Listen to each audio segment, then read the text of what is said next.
of talking about. And I think that it's going to give you some good action steps to the folks that's in this particular group. We're going to be talking about just a key, the number one key in growing.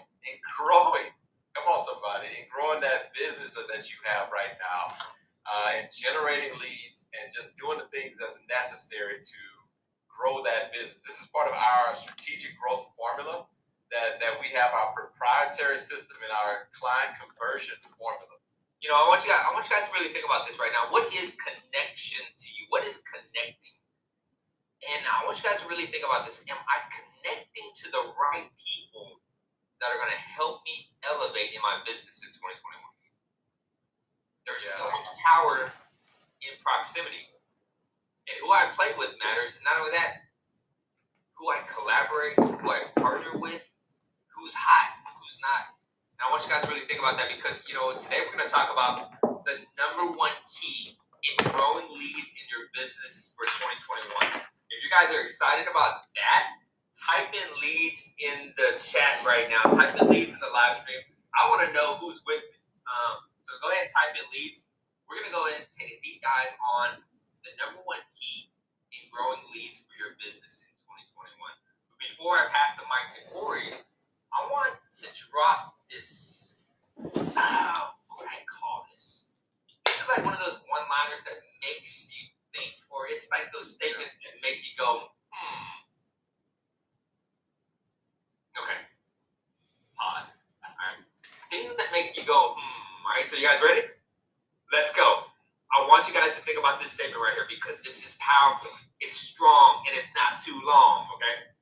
So the way people see you is the way they treat you.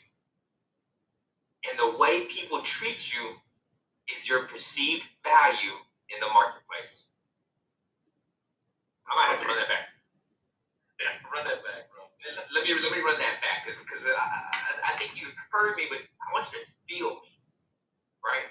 It's one thing for you guys to hear me. I want you to feel me. And what I'm saying is the way people see you is the way people treat you. And the way people treat you is how you're perceived in the marketplace. I had to write that down. I mean, that's deep, bro. I mean, if you think about it, how you perceive is how they treat you.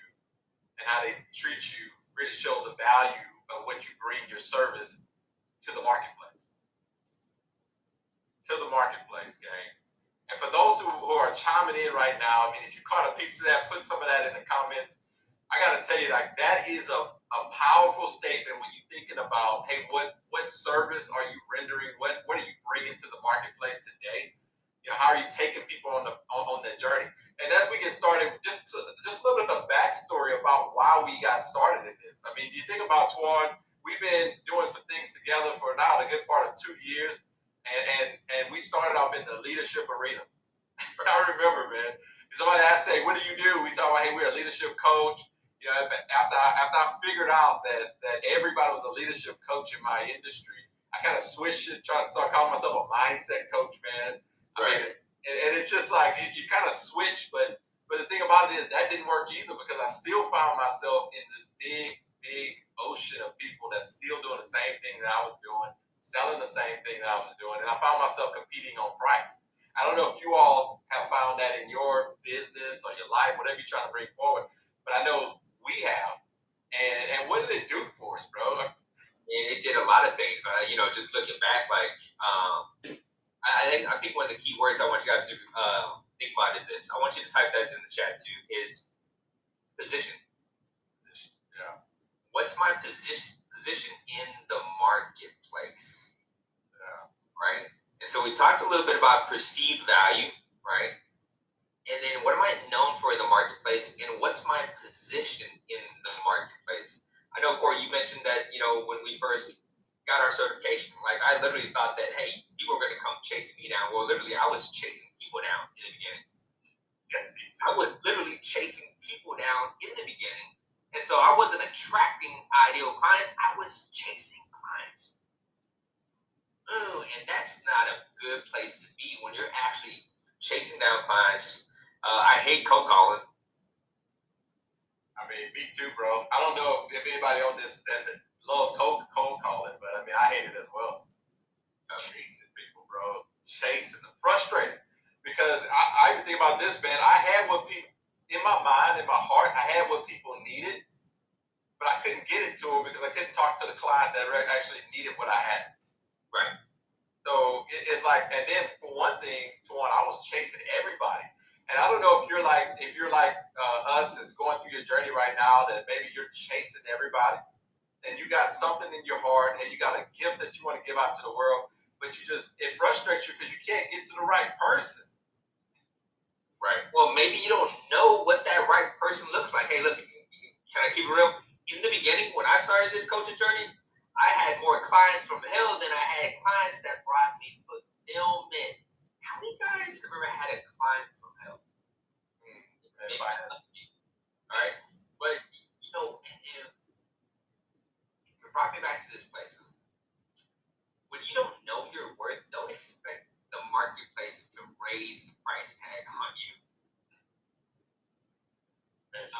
Bro. I'm just keeping it real because guess what? I'm your perfect tour guide. Yeah. You've always been there. In the beginning, I know we talked about this earlier too, is, sometimes we justify adding value to the point where that's just what we do. Yeah. That's it. And then the mindset is, hey, I have a hard time from going from free to fee. And you know what the biggest limitation there is? That's what the marketplace perceives you as anyway. And man, while you say that, I didn't realize that was happening because for me, I was saying I was adding value to people because that's where my heart is. The same thing where your heart was. Our heart was to serve others. But it got to a point where everything was free. And it's kind of like if you really want to date a girl, like if you're trying to, for me, when I was looking, I had my wife and I was dating her. I didn't want to fall in the friend zone, right? It's kind of like I was in the free zone and I couldn't get myself out of it. So here's what it was I was marketing leadership, but if you think about it, leadership is the mechanism, but it wasn't supposed to be the message. And what it would end up being is leadership became the mechanism and the message.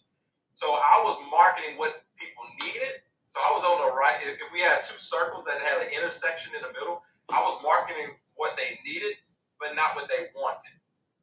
And see, we were in two sides of the spectrum. So what I was talking about is what they needed, which was leadership, but what they wanted was another whole different thing. So until I defined what it was that I do in the marketplace and really who am I going after and what is it that I do, then I became inside that middle ground, which is the buyer's pocket. And I don't know about you, it's always great to be in that buyer's pocket because that's where the want and the need meet. And if you can be right there in the middle, then you find that's where the money's at and that's where the true value's at because you can literally add more value to your clients when they pay more. Right. I found that out quick, bro. Oh, yeah, I know. And I want you guys to really think about that. It's what's going to separate you in the marketplace right now. And I know I have some coaches, I have some entrepreneurs. Like the key here in social media branding is number one is how do I set myself apart?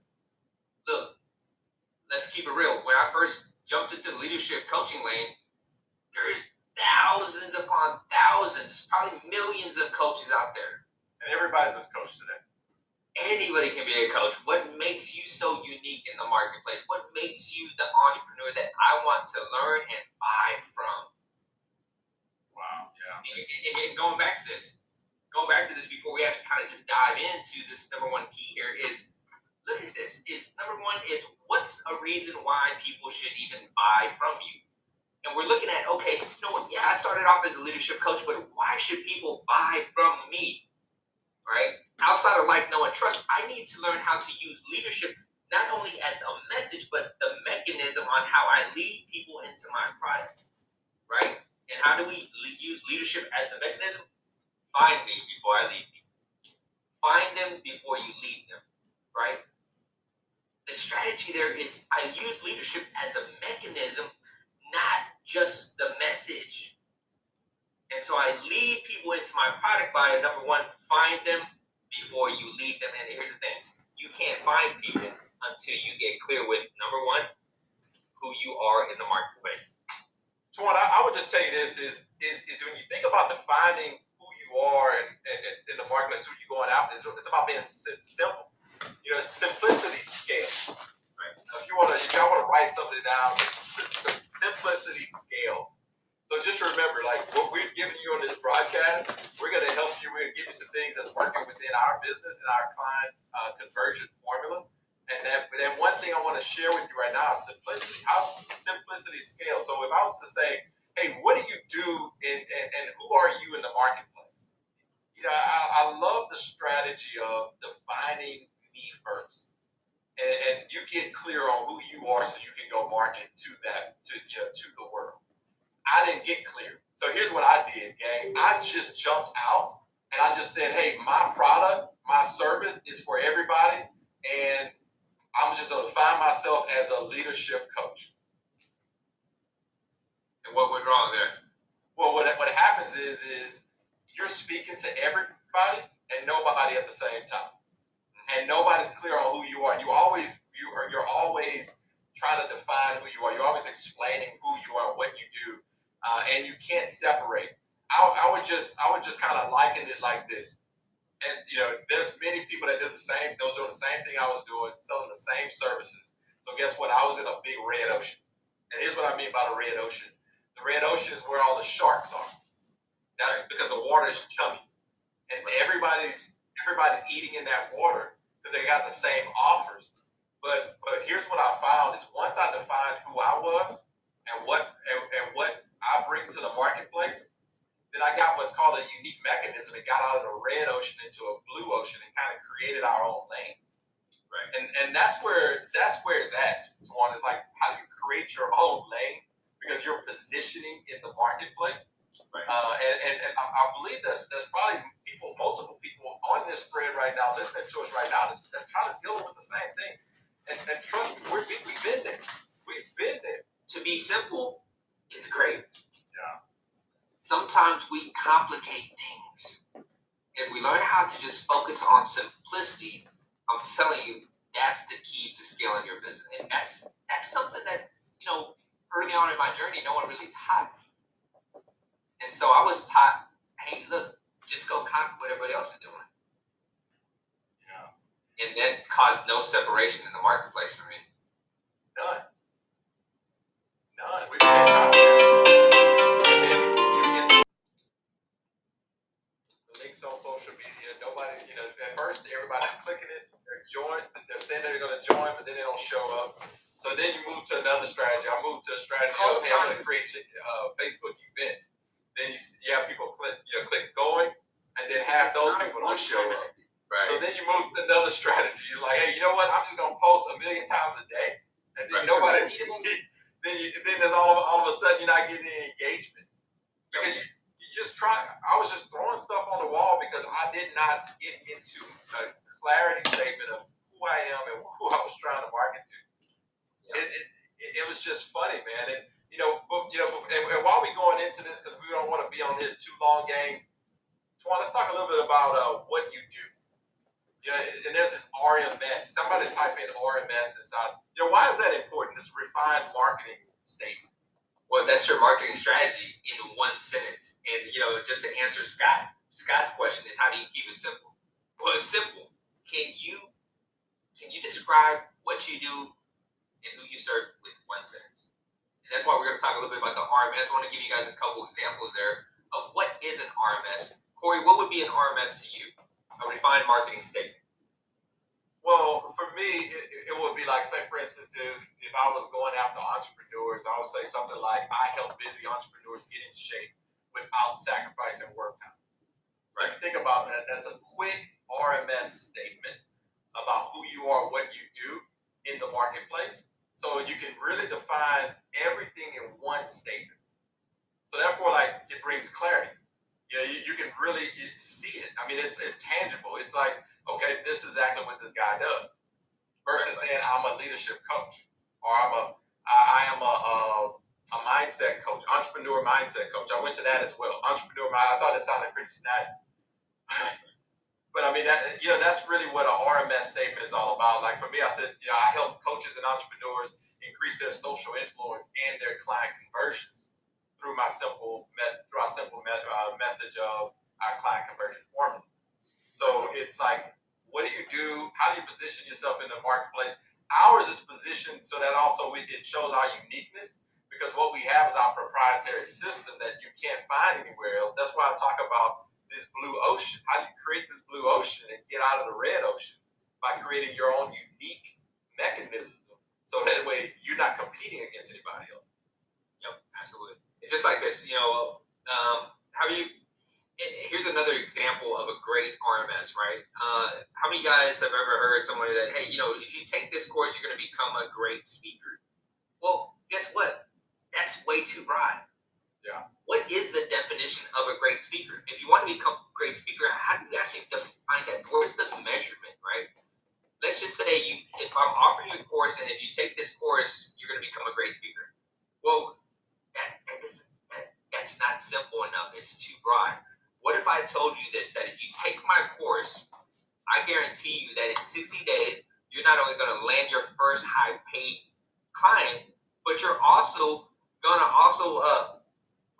what's that statement that I put? I think, what if we do this? I help speakers triple their income, right? I help speakers triple their income, right? By landing small stages without the need of trying to get on big stages. And I love what you said there earlier on too, is I help busy entrepreneurs. So you think how powerful that is versus saying I help entrepreneurs. I'm focusing on busy entrepreneurs that want to lose weight and don't want to waste time doing it. Yeah. You see how refined that was? Well, you're niching it down. I mean, if there was any statement I would tell you, is there's riches and niches. And the problem is Twan, is the first step if you're gonna define your business, and this is what this is what this group is all about. We're gonna give you some value so you can actually take this tangible thing and run with it. And this is gonna be in our units part of our group. But you think about niching it down. We all heard, hey, we should define our niche. And then all of a sudden, we also heard about, hey, getting a sub niche, right? But how many times do we actually take the time to do it? It's no different from our avatar work.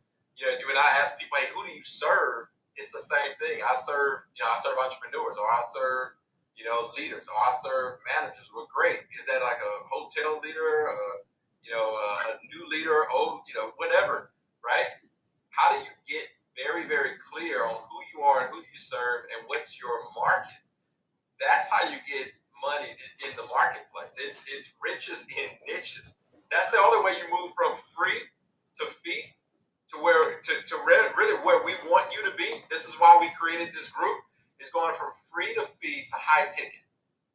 Because we talk to people all the time who want to increase their revenue to $20,000 a month. But think about this: if you're one of those people on this watching this, if you want to be at $20,000 a month, how many of $99 masterminds or $99 events is going to take you to get to $20,000 a month? See, I like to work this thing back. But what if your offer was at $2,000 or $3,000? Well, it only takes 10 at $2,000 and less at $3,000, right? So that's the point of this communities and connections. We figured how we can help people. The Zig Ziglar statement of, if I can help enough people get what they want, we'll get everything we want. Well, if I can help you get to $20,000 a month, I mean, and help you with a high ticket offer, and because you defined your niche and you separated yourself, then I feel I've done my job. We didn't even slow down enough to do that in the beginning, man. Right.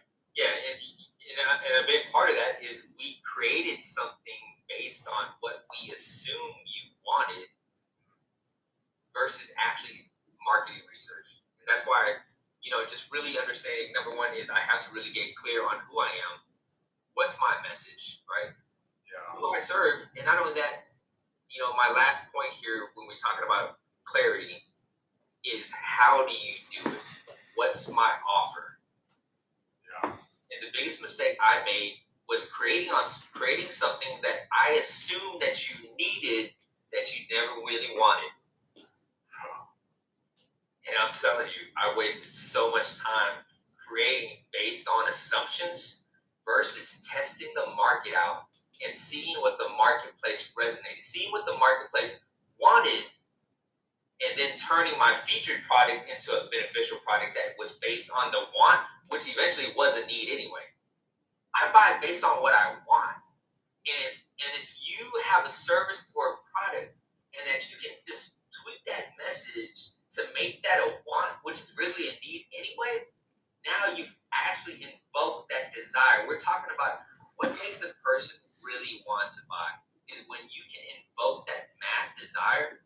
That's why when we talk about creating content, speaking to the buyer is so important because what it is you're pulling out that natural desire of what a person really wants. I was given leadership, great stuff. I was given mindset stuff, great stuff, great value, right? But here it is. I was in the need space. All right. So think about your product. Are you giving need? But my client was in the want space. They're on the other side. I'm speaking need. They're speaking want. And if I want to get into that buyer's pocket in the middle, so if you think about two big circles, and when those circles intersect in the middle, the buyer's pocket, if I want to get right there, I need to find out where the need and the want intersect by understanding me in the marketplace, my strategy, my client, which is my Dream 100 customer, which is my avatar, and how I actually serve them and serve them well.